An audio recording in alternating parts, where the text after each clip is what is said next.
Bonjour, docteur Garrigue. Bonjour. Je suis heureuse de vous recevoir aujourd'hui pour une vidéo sur un temps pour notre couple, où vous allez nous expliquer donc, aujourd'hui en tout cas déjà, comment se passe une consultation gynécologique et de l'expliquer au couple, parce qu'il y en a effectivement, et surtout les hommes, qui ne savent pas trop comment ça se passe, de quoi il s'agit.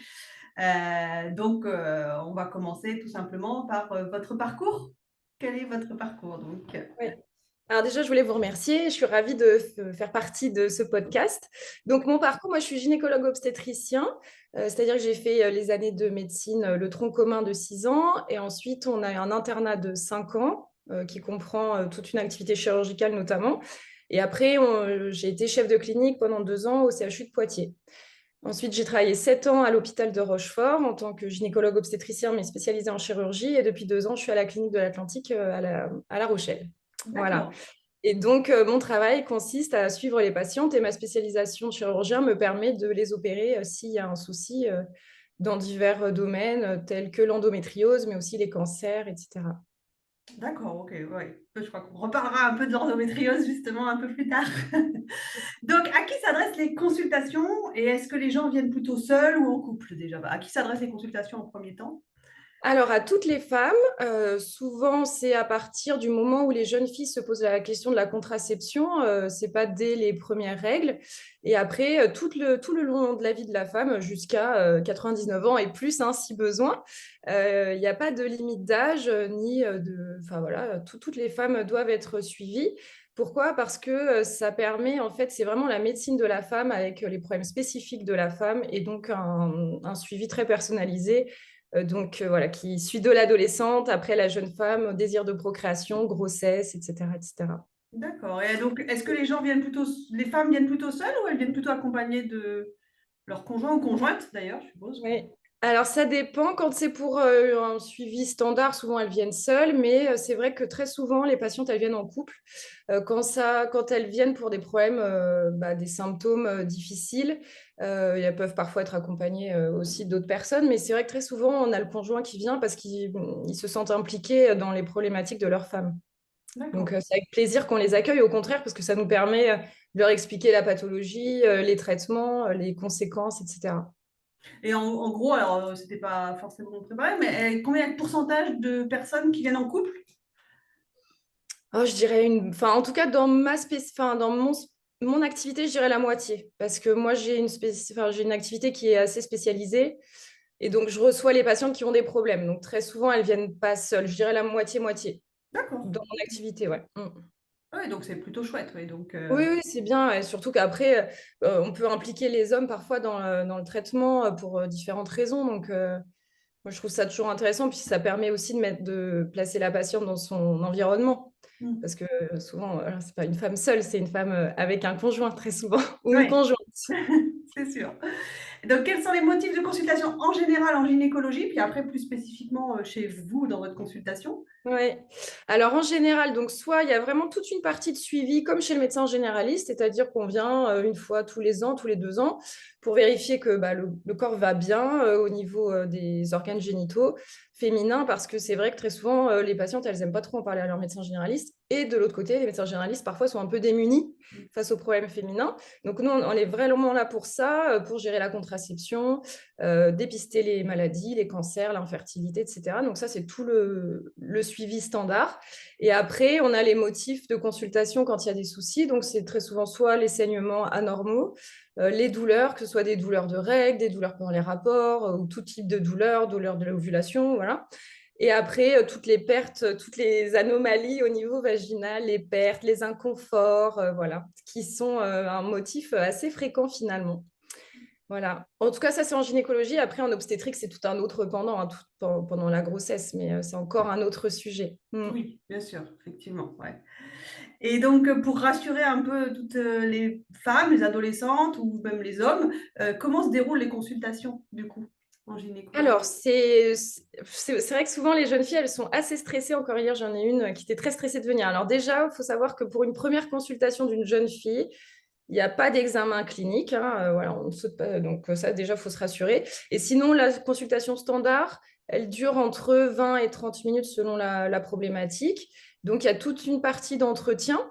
L'entretien, c'est faire connaissance avec la patiente, récupérer tous ses antécédents, que ce soit ses antécédents personnels, sa vie de femme, c'est-à-dire les règles, etc., mais aussi les opérations chirurgicales qu'elles ont eues. Parce que très souvent, les patientes, elles sont étonnées qu'on s'intéresse à toutes les interventions chirurgicales, mais c'est parce qu'un corps est un corps en entier. Donc, on pose des questions sur vraiment tous les antécédents familiaux. Et puis aussi, parfois, ça dérive sur la vie affective, parce que parfois, ça a quand même attrait aux problématiques gynécologiques. Donc, ça, c'est toute une partie sur l'interrogatoire. Après, on parle de la symptomatologie, c'est-à-dire est-ce qu'il y a des choses qui ne vont pas en ce moment. Et donc, à ce moment-là, la patiente peut dérouler tous ses symptômes, tout ce qu'elle ressent, etc. Et déjà, nous, dans notre tête de médecin, en fait, on essaye de relier à la symptomatologie à des causes possibles et donc d'essayer d'élaborer des diagnostics dès l'interrogatoire. En fait, très souvent, c'est assez rapide.